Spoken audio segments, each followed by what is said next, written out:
Guzder, Sharif Abdel Qaddus, Messiah Rhodes, Ramin Sheikh, Maria Terracena, Tammy Warnoff, Trina Nadura, Sam Alkoff, Tamari Asti, Gio Rabi, Karen Hani Masood, Hannah Elias. Our executive director is Julie Crosby. Special thanks to Becca Staley, John Randolph, Paul Powell, Mike DeFilippo, Miguel Noguera, Hugh Grant, Dennis Moynihan, David Prude, Dennis McCormick, Matt Ely, Anna Ozbek, Emily Anderson, and Buffy St. Marie Hernandez. Our podcasts are available where you get your podcasts, both video and audio podcasts. And you can go to our website, democracynow.org. I'm Amy Goodman with Juan Gonzalez. The viewpoints expressed in this program are the opinions of the people expressing them and are not necessarily those of Fresh Air Incorporated, staff, or its board of directors. Hi, this is Al McFarlane, host of The Conversation with Al McFarlane. You're listening to 98.3 FM, KFAI, Minneapolis.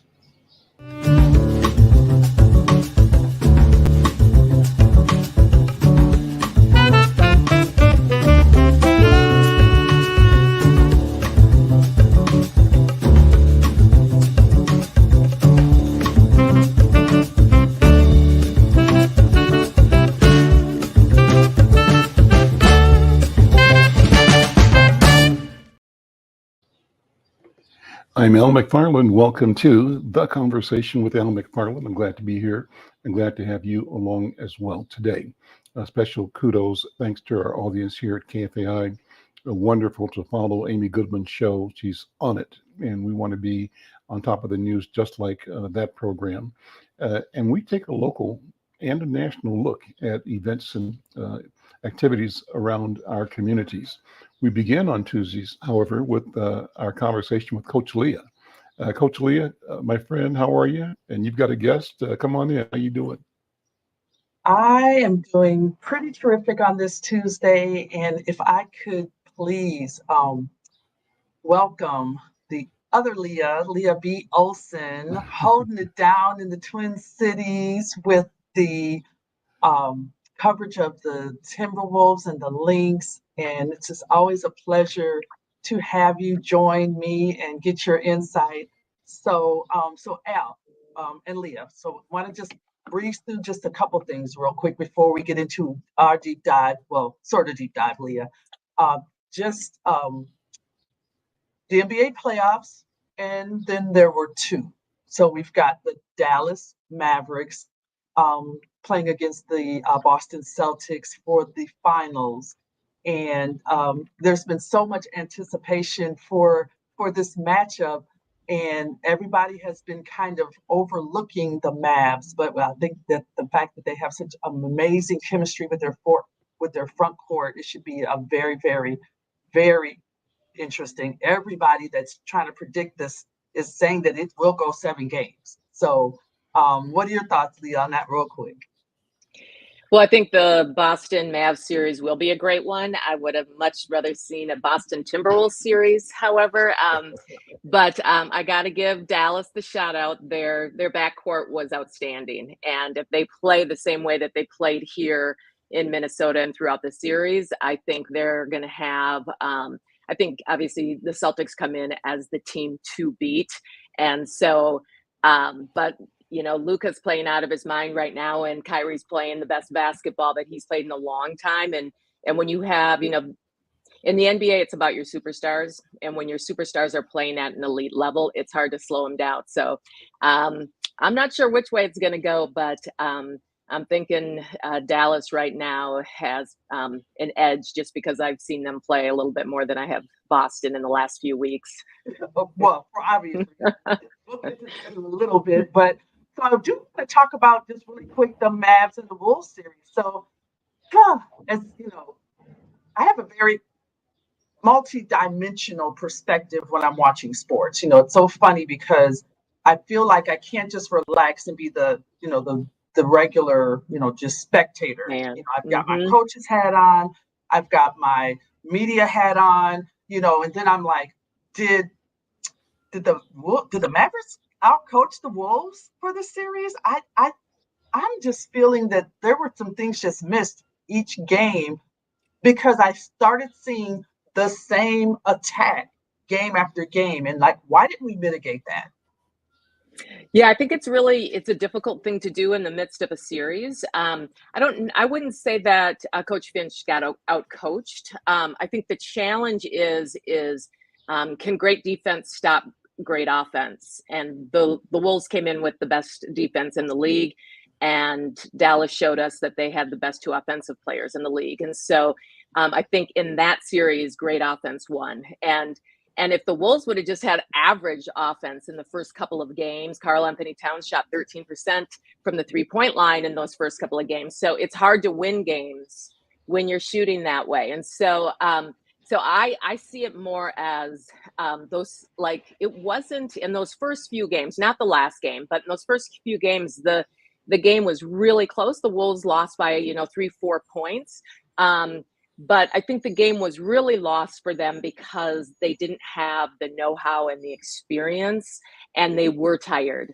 And so, as when we saw afterwards, Anthony Edwards talking about, I'm going to prepare differently going into this season, this coming up season, because he's like, I got to prepare my body to play through June. And then we saw Kevin Garnett taking to Instagram saying the Wolves weren't ready because they didn't prep to play through June.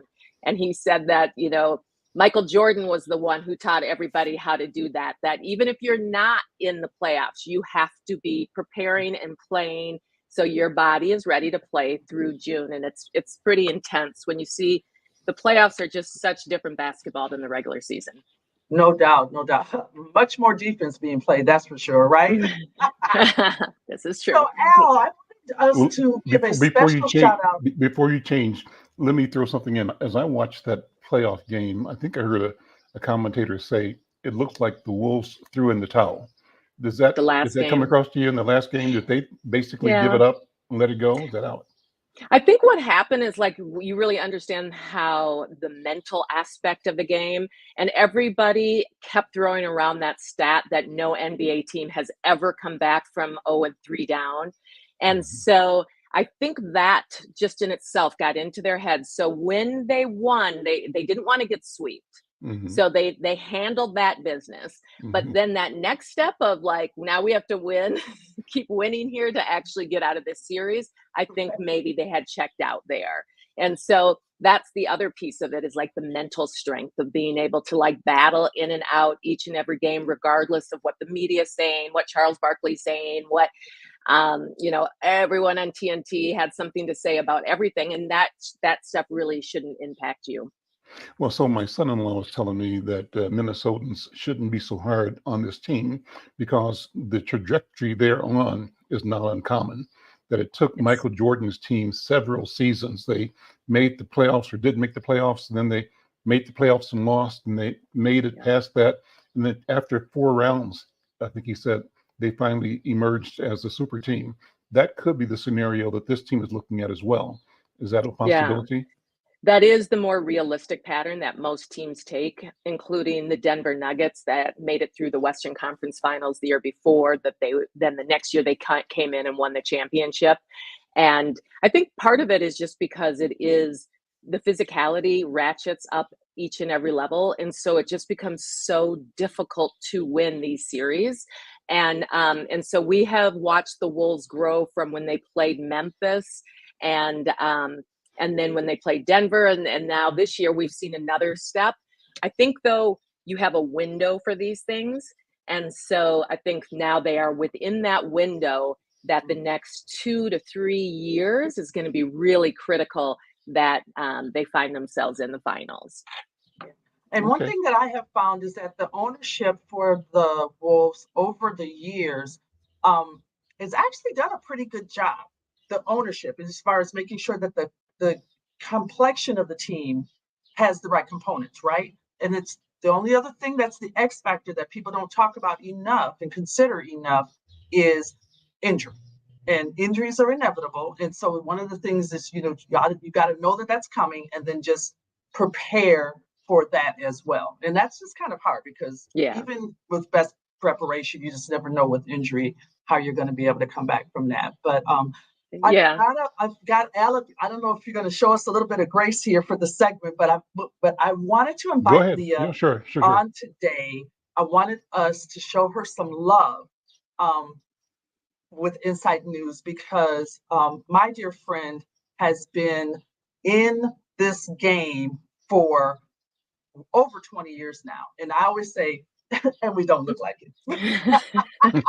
Thank you. But, with everything wrapping up with women's sports, it's the people that have been covering early on.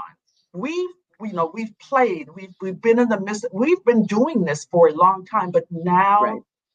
the cameras, now all the attention is now on women's sports. And so we've got to give shine to the people that have been in the trenches doing this thing at an amazing level from the beginning.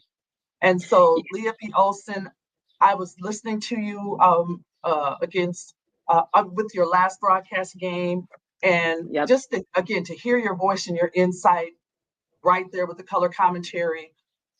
Girlfriend, I'm so proud and I'm so glad that you're there. So shout out there. Thank you.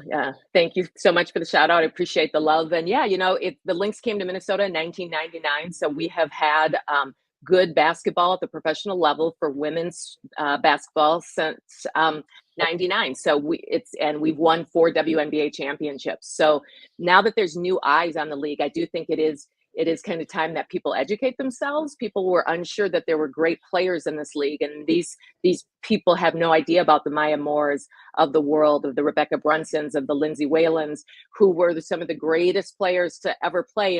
And just because a lot of people didn't see them doesn't mean that they weren't the greatest players. So exactly. as we get more people commentating and more people, which is what we all want, so that's critical, that we have more eyes on the game. It would be good if people just took the time to, look back, watch some of the games, educate themselves on who is in this league, how difficult it is to play at this level, and how physical this game is. Because at this level, these are grown women who have played their whole lives. It's a physical game. So I look forward to having more people involved and more eyes on the game, and more people educating themselves on the W. Absolutely. So let's talk about it. The Lynx are off to a terrific start, and they're now in the midst of the Commissioner's Cup, which is kind of the mid-season tournament. This season is interesting also because there's so many games right now. They're trying to get all these games in because it's an Olympic year. But it's great. Like, I feel like the synergy and everything is converging all at the right time. So you're going to see a lot of women's basketball at a very, very high level, and then you're going to see the Olympics, and then they're going to come right back. As well as all the attention that's happening. So talk about our Lynx for a minute. I think you just left practice, correct? Yeah, I just left practice. They're getting ready to pack up and get on their chartered flight to head to LA. They play the Sparks tomorrow night. And they have had an incredible start. They're 6-2. They have an MVP candidate on their team in Nafisa Collier.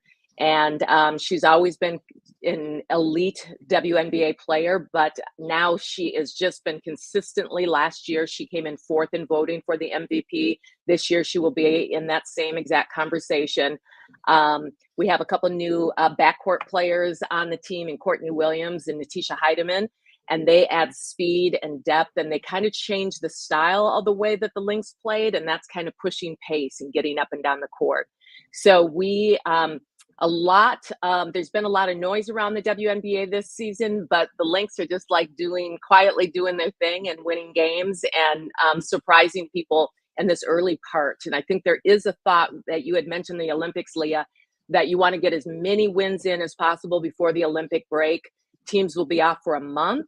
And then when you come back, you never know because it's a disruption in the season. So you never know how things are going to go. So it's really important on this front half to come in really strong. And the Lynx have done that. Absolutely. Okay. So I want to talk about your coverage of the WNBA from the Lynx inaugural season until now, and how has it evolved? The game just gets better and better, and that's because young girls are playing now at young ages, just like young boys play at young ages, and then they play year-round. And so when I first came into the league, they actually asked me to try out for the team, which tells you that the level wasn't as high as it needed to be. What I'll say about that is that was a marketing thing. They just wanted a lot of people whose names locally were known to just show up. You know what I'm saying? And True. so That is true. I Little was actually respect. I like one of the court coaches of that. But you were. let's get past that. And I want to But talk about go. yeah, so the game just has grown, and the links have been a huge part of kind of pushing the league to get better and better. And now the league is going to add 2 more teams here. They're adding Toronto and in 26, and then San Francisco, the Golden State is getting a team next year. And so the conversation. Yeah, so a conversation has been the past couple of years that there's a lot of talent that is not able to make a roster because there's not enough space. So now we'll have 2 more teams to fill those rosters. So it'll just be more college players. And the recognition of those college players this year in particular has been outstanding. And so that's how you grow the game. And, we're starting to see, and you mentioned the Commissioner's Cup. The Commissioner's Cup was done in the NBA as well. And it's just a way to do a tournament during the regular season that will kind of get people interested, and it gets the players interested because there's $500,000 for whichever team wins. And so that will catch their eye. And so that right now they're in the midst of playing in those Commissioner Cup games. So tomorrow night will be our second one. Yeah. So I specifically wanted to just touch on you were asked to be part of the broadcast team for the league, like at the beginning, and that's a thing that people don't really realize either. And and so how has been that experience, if you can recall, that first year compared to now for you? So, so I worked WNBA ESPN for 5 seasons, and, we went around and we did the best game of whatever the week was, whatever team was playing at the highest level, we would go do their games, and had the opportunity to work with some of the best broadcasters in the game and see some of the best players, worked with Pat Summitt on some broadcasts. So just a great time. And as a working mom, it was hard because you're on the road all the time, and I was just having my kids. And so after the 5th season, I opted to work part-time. And so I went back to working locally part-time, and kind of have done that since my kids have grown up. Now they're off in college and graduated, and I'm back in the workforce doing my thing again. So it's just kind of that thing that happens with women in the workforce and men, but you kind of ebb and flow with your family's life cycle. No doubt. Well, listen, we've got to wrap this segment up, but I'm so grateful for your insight. And again, thank you so much for being there. Everybody, please be sure to tune in to the Minnesota Lynx. They're in all the WNBA games. Check out Leah and her color commentary with the Lynx. And I want us to, when we get another chance, Leah, we're going to talk a little bit about the evolution as well of how the coverage of just women's sports in general, and Yes. see if we can maybe do a little bit of educating on the time that we have with our conversation with Al McFarlane on Tuesdays. And so thank you again, Al, for having us and allowing us to show Leah B. Olson a little bit of love today. Well, thank you both. And I learned so much. I'm so happy to be associated with you and with the knowledge and the energy and the inspiration that you are sharing about our role, our presence in the professional sports arena and beyond. So thank you so much, Coach Leah. Thank you, Leah Olson. This has been exciting. Thank you so much for having me. I'm Al McFarlane. This is The Conversation with Al McFarlane. And to our listeners, thank you for listening. We're streaming this show live across half a dozen platforms, as well as the broadcast here on KFAI. We're also at kfai.org, the online streaming service for the station. We're streaming on 2 Facebook channels, 3 actually, Black Press USA, Al McFarlane, and Insight.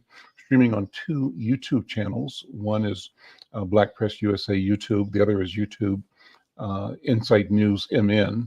And we're streaming on Twitter and on LinkedIn.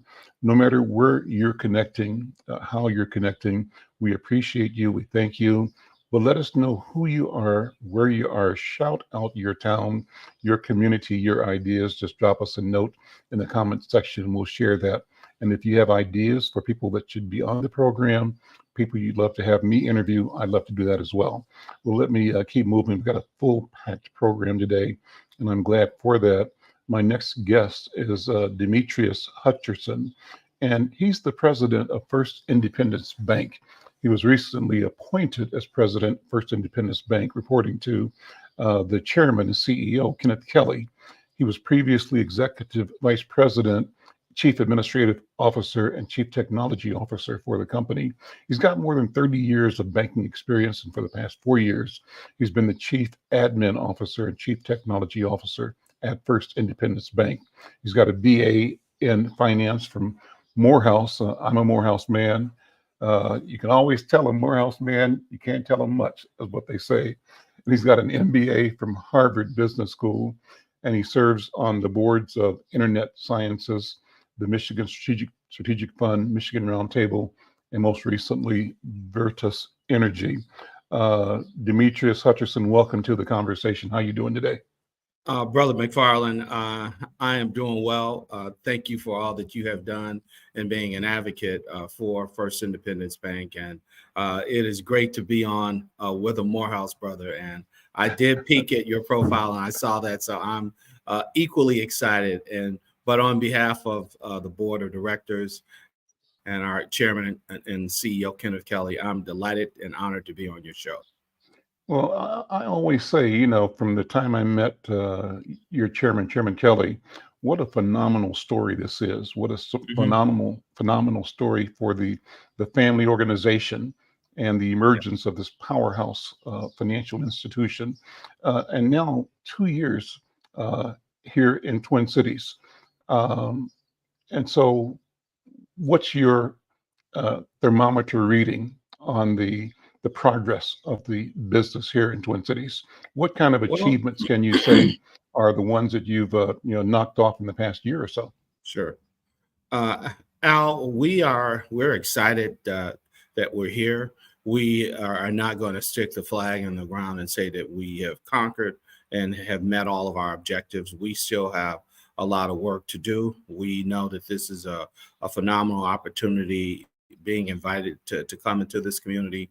We are pleased with the progress we made in gaining additional deposits, providing financial literacy, as well as just financial education, well-being to our constituents. But we now want to take this up a notch and expand our presence by growing our commercial loan growth in the community, as well as gaining just additional deposits from some of the opportunities that we'll gain by adding additional retail and commercial customers. So we're intentional. And the thing that I want to make sure that the folks in the community know that while First Independence Bank is a Black-owned and Black-operated bank, it is not Black only. We are an open and full-service bank to all customers.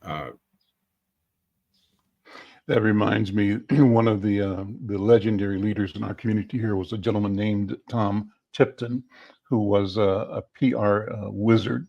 He had a contract with the Navy, and the one campaign that he did that I loved, that resonated with me. I'm a former Navy man myself, Dimitrius, but he did the campaign in the 70s, and the campaign was entitled, "You Can Be Black and Navy Too." And that was just revealing, because it said you can feel your Afro, you can feel your cultural identity, you can feel your pride, but none of that is in a contradiction to your civic obligation and duty and feelings as well. You can be Black and Navy too. So when I hear you say we're Black owned, and Black run, but we are a bank for the entire marketplace, for the entire community, I think that's right on the money. Thank you, Al. Appreciate that. And so we are doubling down on our communication strategy towards that. And so what's it take? What's going to happen this year coming up to grow the business and to grow both your commercial and your consumer retail business? It's going to take is going to take us, that being our team members here, really having a concerted and targeted approach towards leaning into the community, making sure that we not only support events, occasions, but we do a better job of broadcasting that we are here to educate folks in this community that have a desire to learn more about how to position themselves for home ownership, and the fact that we offer opportunities to educate and prepare them for the journey and the path towards becoming a homeowner. We also we're going through the process of hiring a commercial lender that is credit trained, and hiring that individual to be in the marketplace on the ground here to lean into the community, develop relationships with CPAs, lawyers, and other centers of influence, and let them know that we are open for business and providing commercial loan, treasury management services and products. Those are going to be the things that allow us to gain the momentum, the commercial loan growth, as well as the additional retail and consumer growth.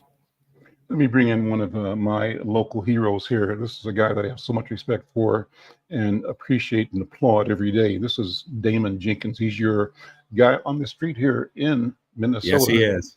Damon Jenkins serves as Senior Vice President and Twin Cities Regional Market President for First Independence Bank. Again, Minnesota's first Black-owned minority deposit institution and full-service commercial bank. Damon has fiscal and operational responsibility for all Twin Cities retail branch offices, and in this role, he oversees sales and service initiatives for the region and ensures that each branch meets and exceeds financial performance and customer service goals, as well as corporate and social responsibility objectives. I can say a lot more about him, but one of the things I love is that he's a local guy, homegrown. He's a neighborhood guy.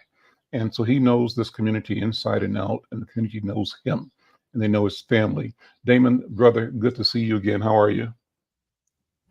Hey, Al, it's good, man. It's a pleasure to see you again. Looking forward to the conversation. I'm good. How are you, sir? I'm doing well, you know, and it's always good to see you. I know I'll bump into you in the community at some of the neighborhood festivals and things like that, which is you're out there working it every day, and that's a wonderful thing. And so what are some of the challenges that you have grappled with since you opened in the past 2 years? And tell me, both of you gentlemen, what's next? What's the bank's vision for the community's future and the bank's role in crafting, co-authoring that future? Damon, you first.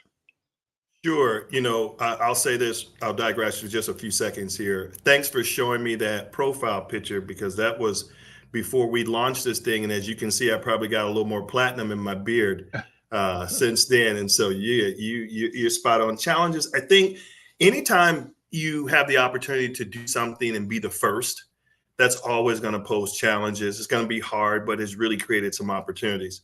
You know, as I've shared with others in the past, you know, we had this unique strategy where we brought the bank here on the heels of two pandemics, right? You had the COVID-19 pandemic, and then you had the murder of George Floyd and post experiences after that. And then as we got open and we cut the ribbon, just barely a year later, you had the tidal waves in the banking industry. And so we've been kind of rowing upstream, if you will, and navigating that. So I think those in itself just pose some surface level challenges. And then just knowing this region, you know, we're a new bank, and banking is all about relationships. Mm-hmm. And so relationships take time, right? And so, you know, even though we are a smaller community bank that's grounded in mission and serving community, you know, we still get compared to some of the larger regional banks in this region in regards to products and services and experience. So I think just those things poses challenges, but I'm excited about this year, and definitely looking forward to the years to come in regards to what we're going to be able to get accomplished. Dimitrius, want to add anything to that? Sure, Al. I think just some of the success that we are experiencing thus far in 2024 is being able to lean into and develop partnerships with some of the community banks in the area, where we are now going to get the chance to participate in commercial loan opportunities, where we use that to grow our commercial loan goals and exposure in the Twin Cities area.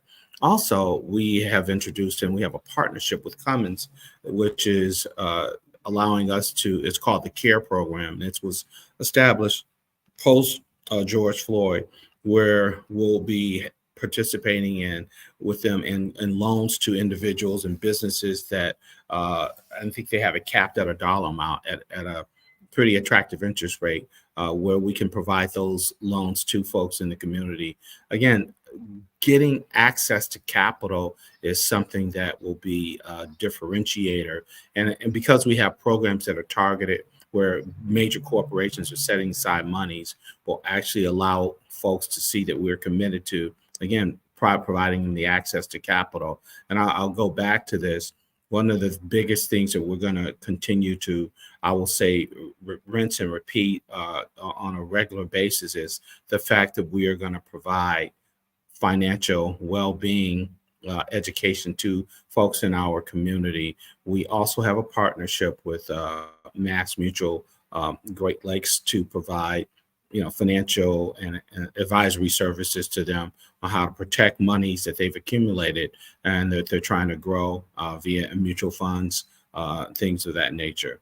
Adding that commercial lender to our on the ground location will also help us develop and get the messaging out to the various centers of influence that we don't just have a bank branch. We are lending people money and we're helping to change people's lives, and the businesses we're helping to, fund the growth that these companies want to experience.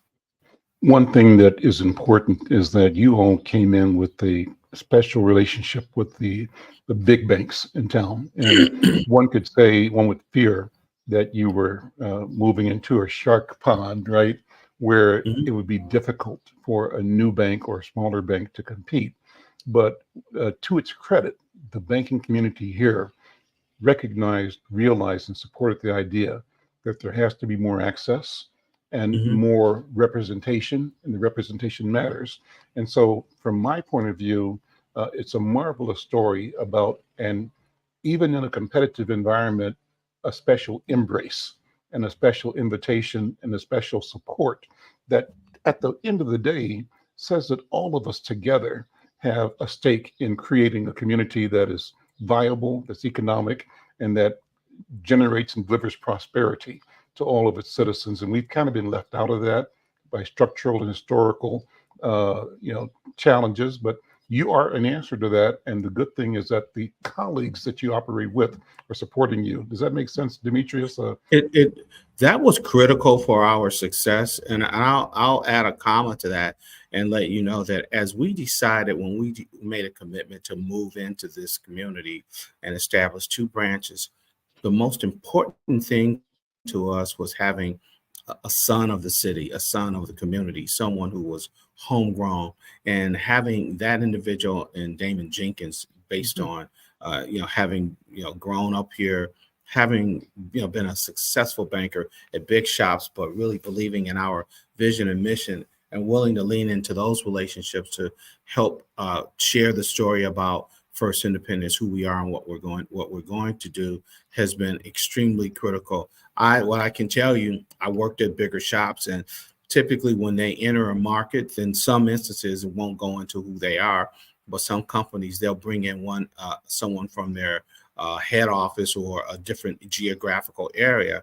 And I think you lose an opportunity to truly understand the needs of the market because you don't have that person at the top of the house that can really articulate to your headquarters as to what the needs of the community are, what gaps exist that we aren't potentially meeting, and how we can do that. And Damon Jenkins is the quality team member that is obviously committed to that and committed to telling us the story and keeping us on track towards the commitment and the promise that we've made. And as I said at the beginning, Al, we aren't done. We know that there's additional work that we need to provide the community on the consumer loan side, on the commercial side as well, and we're gonna work to deliver on that promise. I think stories matter, and I want to take a couple of minutes to get 3 stories told. kind of at the elevator speech level, but I think people need to appreciate, or people do appreciate, hearing the Genesis story. And you described Damon as homegrown, and I know his story, but I love hearing it. So I'm going to ask Damon to talk about where you came from, Damon, how you started off, and what the community means to you. But you got to do it in about 2 minutes altogether. And then Dimitrius, Absolutely. Morehouse man, I need to hear the same thing from you. How you got in the business, and You bet. whose shoulders you stand on. But I think between both of you, you should also retell the phenomenal story of Ken and the emergence, the creation of First Independence. So Damon, tell us who you are first of all. Sure, and then I'll pass it to Dimitrius. And so I confess that I'm a banker by accident. You know, I graduated with an educational psychology major, and I minored in youth studies and African American studies. And so my quest was to be a youth worker. My quest was to be a social worker, and I set out and constructed my undergrad studies to be that. And so I got into this banking thing by accident. It was by way of relationships. And it coincides with even the bank. You know, we're here by way of relationships. You know, I stand on the shoulders of my mother who didn't go to college. I was the first in my family to go and graduate college, but she also raised 5 boys and 2 girls and brought us here from Kansas City to Minnesota, and ultimately was looking for resources that she can connect us with. I'm a club kid. I grew up in the Boys and Girls Club in the Twin Cities, and so had the opportunity to get into banking. U.S. Bank hired me as a branch manager with no banking experience. And so I've been fortunate enough to have the mentors and the sponsors and be connected with resources, being an underserved individual. And so that's my why. And that's my passion. And that's how we plan to really continue to leverage the bank to be that trust ambassador, to be that connector, and to really give people the play to the playbook. We got a lot of us, especially folks that look like us, they're in this game and don't know the plays. And so we're going to meet them where they're at. We're going to give them that financial education, and we're going to be a leader amongst the leaders within the space that we hold capacity to be a connector and a resource for community, because that's why I'm here. I'm here by way of community. I'm here by way of people sending the elevator back down, and those are my intentions. So now I have to go behind. I have to go after that, Al. Go ahead, you got it. I'm going to give it a try. So let me tell you, to the core, I'm a Detroit kid that grew up on the Lower East Side. Was fortunate enough to my grandparents took me and my older sister in, my maternal grandparents, and as they had migrated from the South, from Mississippi, and kept me and my sister out of the foster care system, but got the chance to go to Morehouse, and I saw a lot of distinguished gentlemen. I was a finance major, so the individuals that were being successful in banking in post college were finance people. So I got into banking and went into commercial lending, and got the chance to work a few years on the retail side before I got into commercial lending, and that helped me learn how to communicate, manage people and processes. And I had success as a commercial lender. But I'll say this, all the while, I've always known about First Independence Bank, knew what the bank was doing, because one of the initial presidents, when the Davis family became majority shareholders, was a gentleman named Charles Allen, who was a Morehouse alum. So Chuck, who was a mentor of mine, I knew who he was. So he always gave me career advice. And as my career progressed, I got the chance to go to Harvard Business School, moved away from the area, but I always kept my eye on the city and all of the things that were happening, because Detroit, I believed and live, all things Detroit and Michigan. And so when I relocated back to the area and got the chance to have a deeper discussion with Kenneth on the vision and the targets that he was going to try to achieve as chairman and CEO towards being $1 billion bank, I believed in the mission, and I thought it was the right time to really lean in and become active as an employee of the bank. So I'm here because I'm a product of the city. I'm a son of the city, and what we are doing is changing lives and creating a new paradigm and a way on providing banking. We really like to say we're a technology company that's in the process. It's in the business of moving money. And that's our goal. We're always going to work to consistently meet or exceed our customers' expectations. So we'll never say we've won. We'll keep pursuing that goal. Give me the 30-second version of Ken Kelly's story. It's a great story. Music. Oh my gosh. Music and technology merged in him, I think, in his family. Give me that story. Yeah. From his family, again, humble beginnings, from the South in Alabama, an individual that definitely knows about hard work and, fortitude, belief in himself, just an extremely bright man that understood the opportunity that family business had and knew how to assemble a team of individuals and create an overall business plan on how you can execute on it. And he had that kind of success as a executive in the energy space at the Southern Company.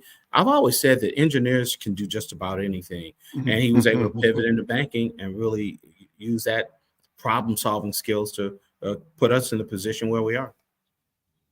Listen, gentlemen, thank you so very much for being here. Thank you for what you do, for what you stand for, and thank you for the future that I say you are critical in creating futures in which we win. So First Independence, how do people connect with you? If somebody wants to change their account today, how do they connect with you, Damon? What do they do? You could visit our university location, and that's right on University Avenue, University in Emerald, right across the street from the KSPT news station, Channel 5 news station. Or you can come to our home office on Lake Street, and that's on the corner of Lake and Hiawatha, 2217 East Lake Street. And we'll gladly welcome you in, make you feel comfortable, and ensure that you walk away feeling like you're supported for the long haul of your financial journey. Gentlemen, you can also visit us at www.firstindependence.com. There we go. All right, guys. Thanks a lot. Have a good day. Thank you. I'm Al McFarlane. This is the Conversation with Al McFarlane. As promised, we deliver robust conversations, and I think that certainly qualifies. Well, we'll continue in that vein today because I want to introduce Reverend William Pierce and two special guests. William Pierce is the pageant advisor for Miss Juneteenth Minnesota State Pageant. We're approaching Juneteenth, so this is really timely and perfect to have this conversation. And I'm going to have Reverend Pierce introduce our two special guests today. Brother William Pierce, Reverend Pierce, how you doing? Welcome to the conversation. Hey, Al, I'm so glad to be back with you. It's like we're becoming a frequent guest, and I'm glad to be back on. As you should be, absolutely. Yes, I want to introduce Miss Angel Jones. She is the founder and CEO of the Miss Juneteenth Minnesota State Pageant. So, and also her daughter, Dimitrius Jones, who was the first Miss Juneteenth, who received her crown in 2022. So I want to invite those two individuals on with us as guests. Hey, Damaris. Hey, Angel. How are you both? Hello. We're doing good. Welcome. My mom's voice is kind of going in and out. So, yes. So tell us about the excitement that's at foot right now with Juneteenth and the pageant. So yes, we are having the very first Miss Juneteenth of Minnesota State Pageant at the Sundin Music Hall at 2 p.m. This Saturday, and I am so excited to be crowning the next 5 queens. So in our pageant, we have 5 different divisions, all the way from ages 6 all the way up to 30. They have been given these workshops where we have been showing them etiquette and how to walk, how to pageant walk, and modeling their stage presence and like their behavior and their manners and such like that. So the girls that are participating have been so lovely. It's been an honor for me to actually see them grow and become like almost like different people. I know that all the girls were kind of uncomfortable and kind of, wanted to be kept to like themselves and stuff. They were a little shy, just like I was when I first started my pageantry experience. And Now they're building an amazing sisterhood. They have become amazing friends with one another, and it's been really exciting to see them grow. Bill, what do you think about this? What's the role you're playing? Well, actually, I'm an advisor. I'm also almost like Miss Angel's second person. I, I try to be there for her. I understand the importance of having this event, this type of event. You know, all the things I've done with Second Chance Outreach. But for me, and we talked about it earlier today, the pageant is not like any other beauty pageant. This is something totally different. We're trying to encourage a young girl not only become model citizen, but become better individuals. We live in a society in a world where beauty is defined by our society, and we don't, a lot of kids, especially our young girls, they have this thing where they look outside for beauty. We want to encourage them to look within themselves. We want to encourage them to be who you are, and Juneteenth play a role in that, because for so many years we were told we were this or nothing. We were, and so we were released from freedom, so to speak. So we want to, I'm speaking for Angel. The model of this in a company is rediscovering our culture and redefining our freedom. So what does freedom look like in the 21st century to these young girls? What does freedom look like? Freedom from social pressure, freedom from mental distress, freedom, from being categorized as this and not that. So we want to release these girls from freedom. So it's more than just a pageant, way more than a pageant. And we want to encourage these young girls, you can be whoever you want to be. And we live by that motto, each one reach one, each one teach one. Angel, I know you don't want to stress your voice, and I don't want you to have stress, but build on that if you would, if you're able to. At this at this moment, we want to teach them the birth and purpose of Juneteenth also. And we want to just safely open doors for these younger generations and with their gifts and talents and expose them into a pageant setting. They've never had one. This is Minnesota's first. So we want everyone to come on out and witness history being made. Tell us when and where, what to do, what's the event. Yes, it's this Saturday, June 8th, at the Sundin Music Hall on Hamlin University campus at 2 o'clock. And I think we've got a graphic about that. Why don't you show that, if you would, Cooper? People can see the information, yeah. And so this is walk us through this slideshow.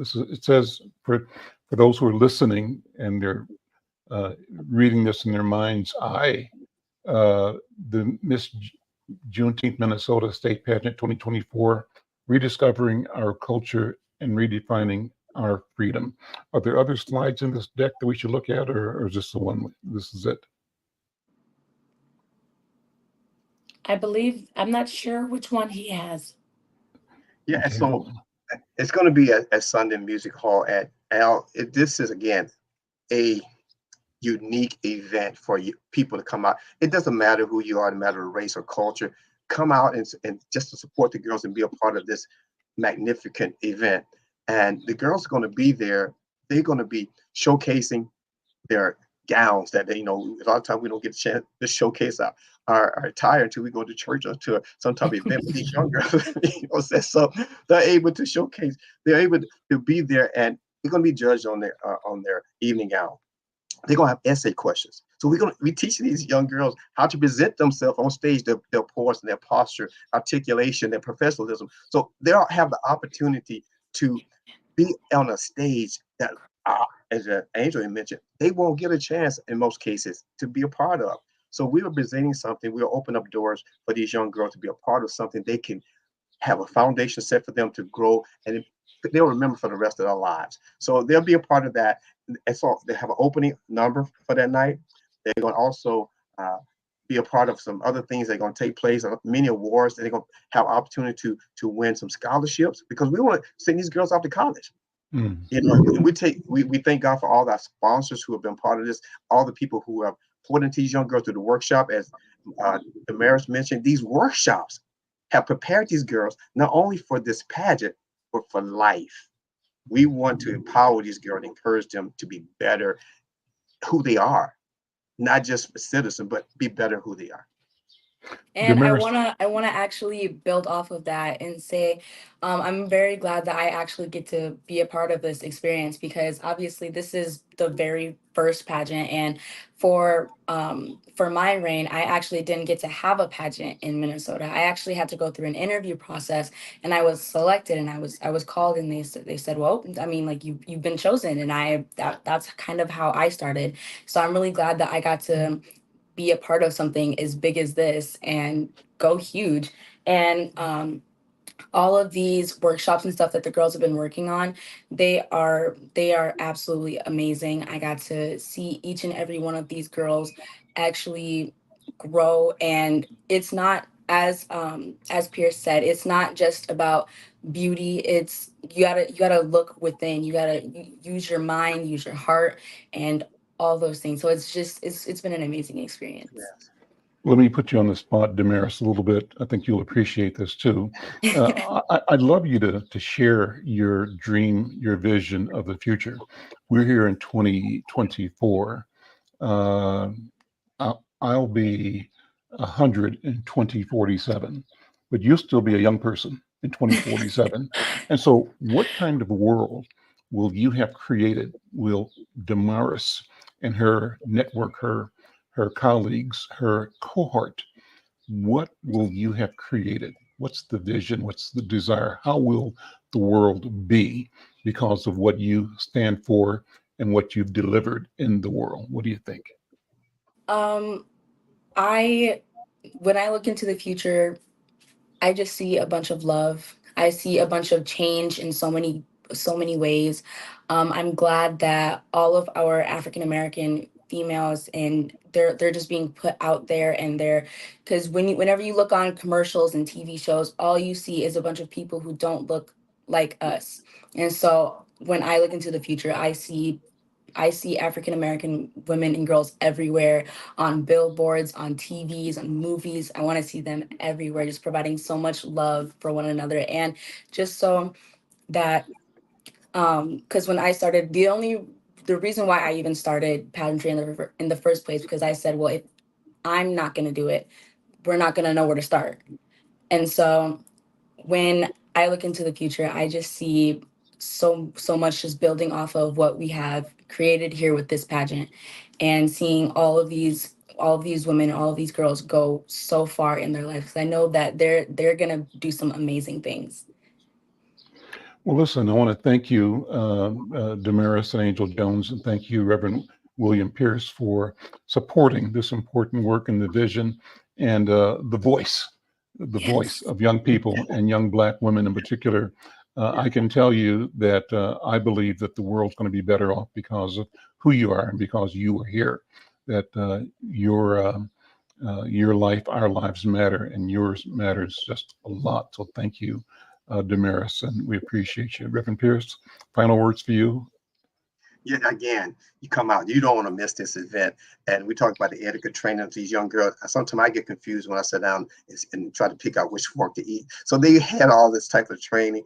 We're going to really send in hall, be there at 2 o'clock. We're going to have award dinners afterwards. That's an opportunity for these young girls not only to win awards, but to be a part of a unique event that they are always remember. And we thank God for this opportunity. We thank God for Angel and her vision for putting this together. And we look forward to what it's going to become in the future, because I know it's going to grow after this year. Awesome. Thank you so much. I'm Al Tickets McFarlane. This is the tickets still available. conversation. Get your Okay. tickets. Get your tickets. All I right. got to do that. Get your tickets at MissJuneteenthMN.org. Get your tickets. There are still some available. However, there's limited tickets, and this is a family event.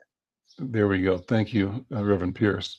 And thank you, family, for your work and what you're doing here. I'm Al McFarlane. This is The Conversation with Al McFarlane. And this has been a really sort of jarring week for a number of reasons. One, we are all concerned about the death of the Minneapolis police officer who, according to local stories, was lured into a trap that led to an exchange of gunfire that left one officer dead, one wounded. another person dead and others wounded, I believe. That's jarring, but at the same time, we have in the last day or so the story of murder charges being dropped against the Minnesota State Trooper Ryan Londergan, who fired the shots that killed Ricky Cobb II. And if you recall, in the past couple of weeks when we were presenting this show live from George Floyd Square, the Cobb family was there, and we interviewed them on the update on their search for justice for their brother. And right now, I've got pulled up a report that's from WCCO CBS News, and it says, and I'll be paraphrasing here, but murder and manslaughter charges against a white Minnesota State Trooper who shot and killed a black man during a traffic stop on Interstate 94 last summer have been dropped. That announcement from Hennepin County Attorney's Office, and that announcement made Sunday. Hennepin County Attorney Mary Moriarty filed a notice of dismissal of charges against Ryan Lundgren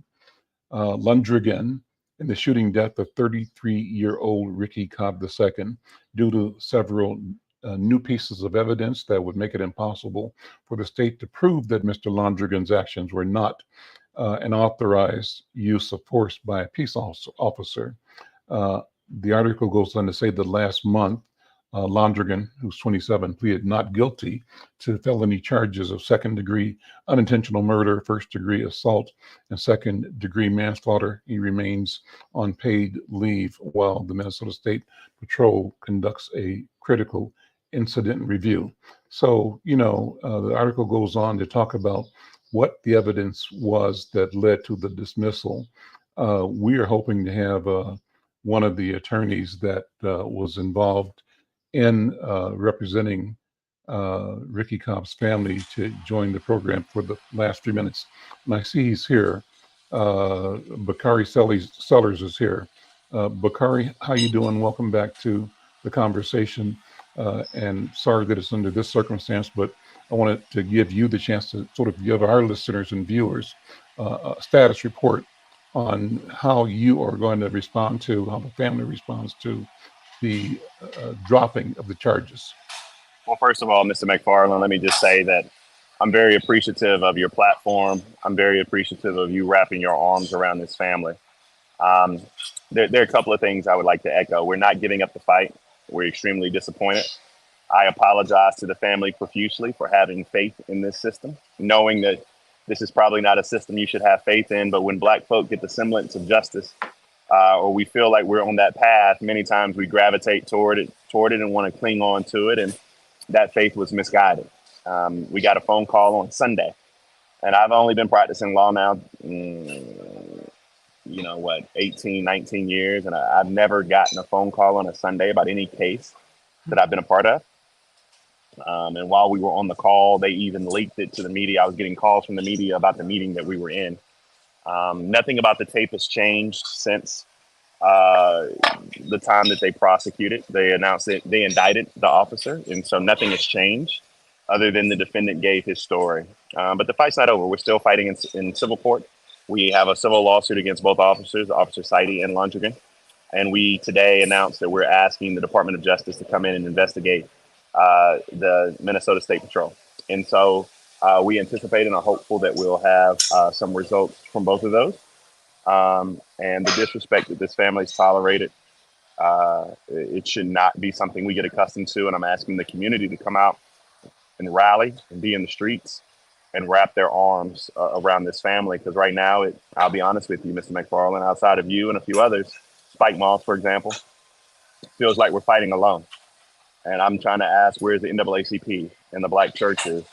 Where are these organizations, the Black Bar Association? Where are these organizations that are watching what's happening before our eyes that, we love and support? We need those institutions to be with us now. What do you want ordinary people to do? How can they show up? How can they support? What are the tools? The first thing we need to do is organize. You can organize, mobilize, be in the streets. The voice needs to be heard, write letters, call. I am going to put her number on Instagram and social media. Please call the office. ask about the decision, ask why the decision was made, ask why that office bowed to political cowardice, and go from there. I mean, this isn't a new journey for the state of Minnesota. This isn't a new journey for the city of Minneapolis. And I'm just asking that we're able to do that much more for this family. And it seems like while we thought at the beginning there was a support from the governor's office, it seems like that dissipated as well. And, yeah, no, in fact, we learned today that the governor's office actually spoke to the criminal defense attorney last week. And in all my years, I've never seen, and I'm a baby in this game, Al. You've been around this longer than I, but I've never seen nothing like that before in my life, ever. And so disappointed is probably not the word I should use, but this family deserves more than they got from their elected officials. Bakari, thank you so much. Let's stay in touch. We'll keep our listeners and viewers informed, and our blessings and prayers go out to the Cobb family. We know this is a day of great disappointment, but I think, as you say, the community has got to stand up, speak up, show up. Bakari, thank you so much. Thank you. Enjoy you. Love you guys. Peace. All right. Take care. I'm Al McFarlane, and thank you for listening. Join us again tomorrow for the Conversation with Al McFarlane. We'll see you. Take care.